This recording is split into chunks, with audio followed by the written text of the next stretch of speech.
Namaskar. British relations with and subjugation of the principal Indian powers.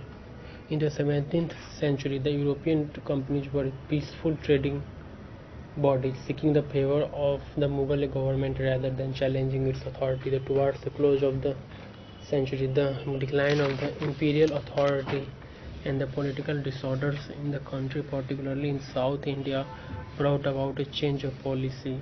Bengal, the East India Company secured valuable privileges in 1717 under a royal farman from the Mughal, which had granted the company the freedom to export and import their goods in Bengal without paying taxes, and right to issue passage or dastaks for the movements of such goods. The company servants were also permitted to trade but were not covered by this farman. They were required to pay the same taxes as Indian merchants. This farman was a perpetual source of conflict between the company and the Nawabs of Bengal. All the Nawabs of Bengal from Murshid Quli Khan to Alivardi Khan had objected to the English interpretation of the Farman of 1717. They had compelled the company to pay the lump sums to their treasury and firmly suppressed the misuse of dastaks. Matters came to a head in 1756 when the young and quick-tempered Siraj-ud-Dawla succeeded his father Alivardi Khan. When the Nawab ordered the English to demolish their fortifications at Calcutta, the British refused to do so. It was now determined to remain in Bengal against the wishes of Nawab and to trade there on its own terms. Nevertheless, the English company demanded the absolute right to free trade in Bengal, irrespective of the Bengal Nawab's orders. English joined a conspiracy organized by the enemies of the young Nawab to replace Mir Jafar on the throne of Bengal. They presented the youthful Nawab, that is Siraj-ud-Dawla, with an impossible set of demands. Both sides realized that a war to the finish would have to be fought between them. They met for the battle on the field of Plassey, 20 miles from Murshidabad, on 23rd June 1757. The fateful Battle of Plassey was a battle only named. The major parts of the Nawab's army, led by the traitors Mir Jafar and Raidullah, took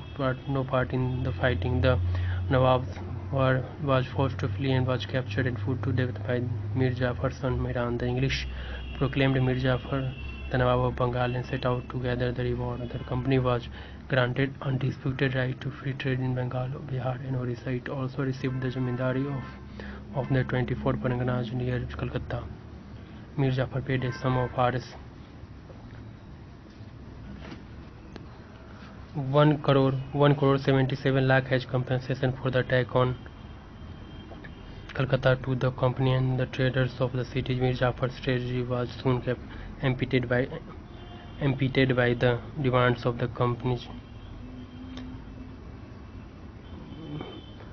Mir Jafar's treasury was soon emptied by the demands of the company's officials for presents and bribes. When Mir Jafar hesitated to fulfill their all expectations, they forced him in October 1760 to leave the throne in favor of his son-in-law Mirza Kashim, who rewarded his benefactors by granting the company the zamindari of the districts of Burdwan, Midnapur and Chittagaon, and giving handsome pensions totaling 29 lakhs of rupees to the high English officials. Mir Kashim, however, believed English hopes and soon emerged as a threat to their position and indigence in Bengal. Mir Kashim was defeated in a series of battles in 1763 and fled to the Awadh, where he formed an alliance with Shuja-ud-Dawla, the Nawab of Awadh. Shah Alam, the fugitive ruler of Mughal Empire. In 1763, the British had restored Mir Jafar as Nawab of Bengal. The three allies crashed with the English army at Buxar on 22nd October 1764 and were thoroughly defeated. Company became the real master. The company became the real master of Bengal, at least from 1765. Its army was in sole role of its defense, and the supreme political power was in its hand. The Nawab depended for its internal and external security of the British. As the Diwan, the East India Company directly collected its Bengal, Orissa, Bihar revenues, while through the rights to dominate the deputy Subedar, it controlled the Nizamat or the police and judicial powers. Und, Ud, OUDH, Ud. The enmity between Awadh and the English started in 1764 from the Battle of Buxar. In this battle, the English defeated the combined forces of the Nawab Sujauddaulah of Awadh, Mughal Emperor Shah Alam, and contemporary Nawab of Bengal Mir Qasim. After this battle, the Treaty of Allahabad was signed between Nawab of Awadh and British. Lord Dalhousie was keen on annexing the kingdom of Awadh. The Nawab of Awadh had many heirs and could not therefore be covered by the doctrine of lapse. Some other pretext had to be found for depriving him of his dominions. Finally, Lord Dalhousie hit upon the idea of alleviating the plight of the people of Awadh. Nawab Wajid Ali Shah was accused of having misgoverned his estate and of refusing to introduce reforms.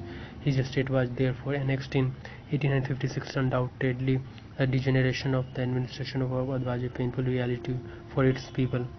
Mysore, the state of Mysore rose to prominence in the politics of South India under the leadership of Hyder Ali. In 1761, he became the de facto ruler of Mysore, though the Hindu ruler remained as the nominal sovereign who was simply shown to public once in a year. The wars of succession in Karnataka and Hyderabad, in the conflict of the English and the French in the south, and the defeat of the Marathas in the Third Battle of Panipat 1761 AD helped him in extending and consolidating territory of Mysore. It certainly provoked the jealousy of Marathas and Nizam of Hyderabad. He, that is Hyder Ali, was defeated by Maratha Peshwa Madhav Rao in 1764 and forced to sign a treaty in 1765. He surrendered him a part of his territory and also agreed to pay rupees 28 lakhs per annum. The Nizam of Hyderabad, however, did not act alone but preferred to act in league with the English, which resulted in the First Anglo-Mysore War. The First Anglo-Mysore War from 1766 to 1769 AD ended with the defeat of British. Hyder Ali in 1769 forced the Madras Council to sign peace treaty on his terms. Both sides restored each other's conquest and promised mutual help in case of attack by a third party. When Hyder Ali was attacked by the Marathas in 1771, the English went back on their promise and did not come to his help. This led Hyder Ali to distrust and dislike them. In 1778, English in India seized the French settlements, including Mahe, on a port which was very useful for Hyder Ali for the entry of supplies. Hyder Ali reconstructed against the seizure. Hyder Ali remonstrated against the seizure of Mahe by the English, but in vain. The provocation thus given to him added to his desire to take revenge on the English for their refusal to help him against the Marathas in 1772. Promoted Hyder Ali to declare war, and he gladly joined a strong coalition formed by the Nizam in 1779 against the English. This war, which thus began, lasted from 1780 to 1784. Luckily for the English, Hyder Ali died on December 1782. He was succeeded by his son Tipu Sultan, who carried on the war and captured the fort of Badnoor in 1783. In the meantime, Commander Fullerton attacked his capital Srirangapatnam. This compelled Tipu to sign a treaty at Mangalore in 1784 AD. By this treaty, it was decided that both the parties would return the conquered land of each other. War between the two again began in 1789 and ended in Tipu's defeat in 1792. Even though Tipu fought with exemplary bravery, Lord Cornwallis, the then Governor General, succeeded through shrewd diplomacy in isolating him by winning over the Marathas, the Nizams, and the rulers of Travancore and Coorg. This war again revealed that the Indian powers were short-sighted enough to add the foreigner against another Indian power for the sake of contemporary advantages. The Third Mysore War came to an end by the Treaty of Seringatpatnam in March 1792. Tipu Sultan had lost half of his territory as a result of Third Mysore War and was burning with revenge. He wanted To get back his territory and to achieve that object, he carried on negotiations with the French and German Shah of Kabul. Tipu Sultan wanted to have allies to expel the English. Velajli was not prepared to tolerate this. After making subsidiary alliance with the Nizam, he asked Tipu Sultan to accept the same, but he refused. This led to war.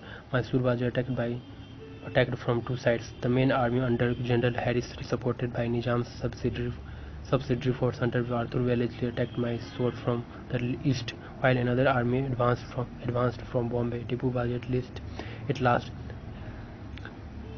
Tipu was at first defeated by the Bombay army and was later on defeated by General Harris at Malawali, Marathas.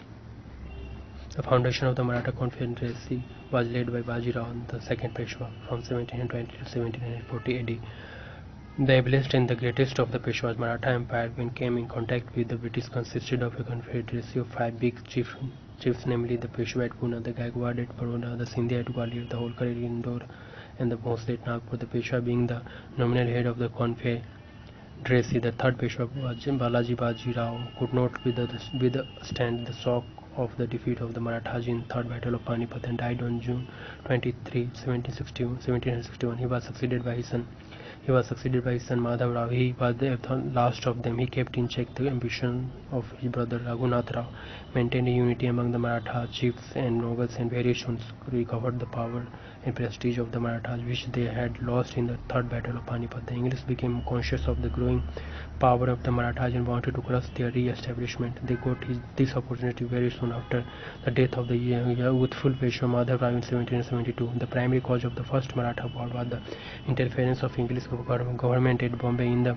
internal affairs of the Maratha. Peshwa Madhav Rao died in 1772 and was succeeded by his younger brother Narayan Rao. His uncle Raghuva wanted to become the Peshwa and got him murdered. The great Maratha chiefs took up the cause of Madhav Rao Narayan, the posthumous son of Narayan Rao. Raghuva felt weak and approached the Bombay government for help. The Bombay government had evaded the provisions of regulating act which had placed Bombay and Madras presidencies under the control of Governor General of Bengal in council, and made the Treaty of Surat with Raghuva in 1775. In 1780, the fortress of Gwalior was taken over by Major Popham. Sindhya wanted to make peace with the English. At this time, the English were also fighting against Hyder Ali of Mysore. Therefore, Hastings welcomed the mediation through Sindhya to bring about an end to the war. The end came with the Treaty of Salt by 1792. Another treaty, the Treaty of Basin, is regarded as a very important step towards the establishment of the English dominance over India. This treaty was made between the last Peshwa of the Marathas, Baji Rao II, and the English on December 31st, 1802 AD. The second Maratha war was fought at the time of Lord Wellesley. The Treaty of Basin made conflict with the Marathas inevitable. For Marathas, the Treaty of Basin was nothing short of surrender of national honor. Holkar and Sindhya stopped fighting. Sindhya and Bhosle combined, but Holkar and Gaikwad remained aloof. Sindhya and Bhosle were asked by the English to withdraw their troops to the north of the Narmada river, but they refused. It led to war. Both Sindhya and Peshwa accepted the sovereignty of the English. Now Holkar alone was left in the field, who still avoided their supremacy. Wellesley now turned his attention towards Holkar, but Yashwantrao Holkar proved more than a match for the British statesmen, and the directors of the company felt that time had come to check further expansion, to put an end to the ruinous expenditure, and to digest and consolidate Britain's recent gains in India. Wellesley was therefore recalled from India, and the company made peace with the Holkar in January 1806 by the Treaty Rajghat, giving back the latter the greater part of these territories. The Marathas made a desperate last attempt to regain their independence and old prestige in 1817. This led in organizing a united front of the Maratha chiefs and was taken out by the Peshwa, who was smarting under the rigid control exercised by the British resident. However, once again the Marathas failed to evolve a concerted concerted and well thought out plan of action. The Peshwa attacked the British presidency at Pune in November 1817. Appa Sahib of Nagpur attacked the presidency at Nagpur, and Madhav Rao Holkar made preparations for war. The Maratha Confederacy was altogether destroyed, and so many territories were snatched from its various members that they were rendered powerless to do anything against the British. Thus, the work was accomplished by Lord Hastings in 1818. Now the British government became the supreme and paramount authority in India.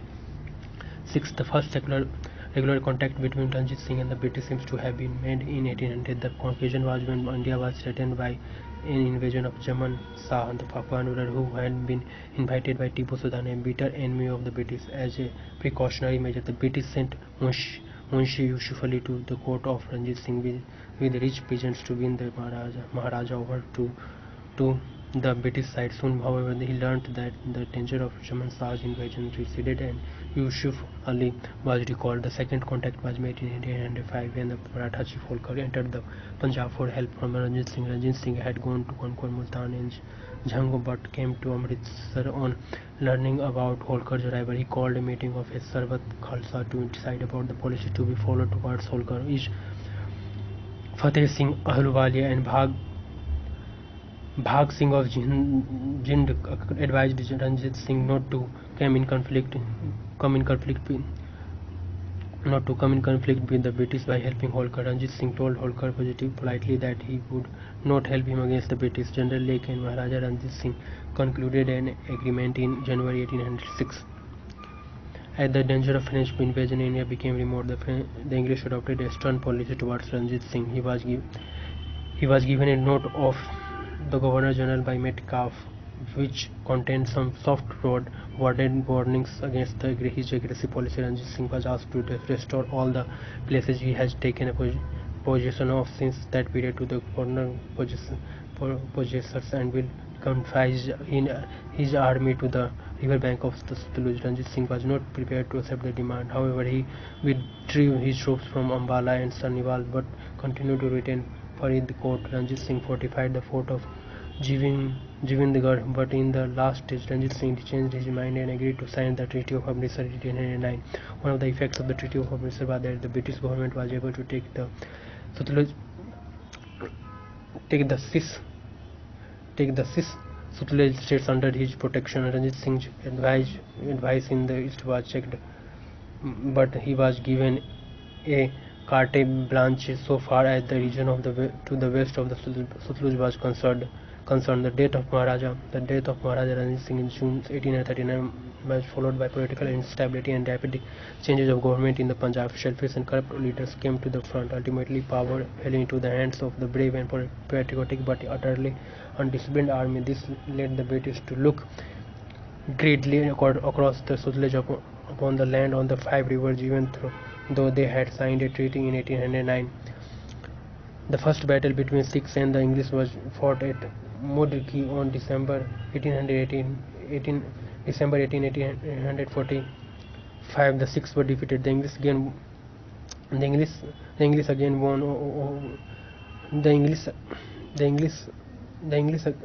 the battle of Firozepur on December 21. The Sikhs under Ranjit Singh Jithia, however, defeated the English at Budhwal on January 21st, 1846, but the Sikhs were again defeated at Aliwal on January 28th.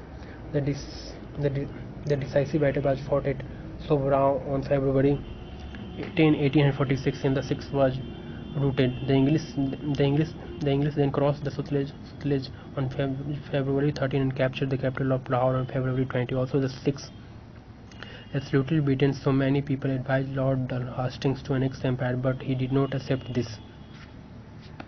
The war came to an end by the Treaty of Lahore, which was signed on 9th March 1846. The treaty left the Sikhs with no capacity for assisting the English. Another treaty was made with the Sikhs on 16 December 1846. This treaty is known as Second Treaty of Lahore or the Treaty of Bhairoval. The Sikhs considered their defeat in the First Sikh The Sikhs considered their defeat in the first Sikh war a great humiliation. They had been accustomed to victories in the time of Ranjit Singh, and this defeat gave a rude shock to their mentality. The Sikhs wanted to restore the fallen fortunes of their kingdom, and the Second Anglo-Sikh War then was fought between 1848 and 1849 AD. Lord Lord Gog, Lord Gog, the British commander-in-chief, reached Lahore with the Grand Army of the Punjab on 13th November. On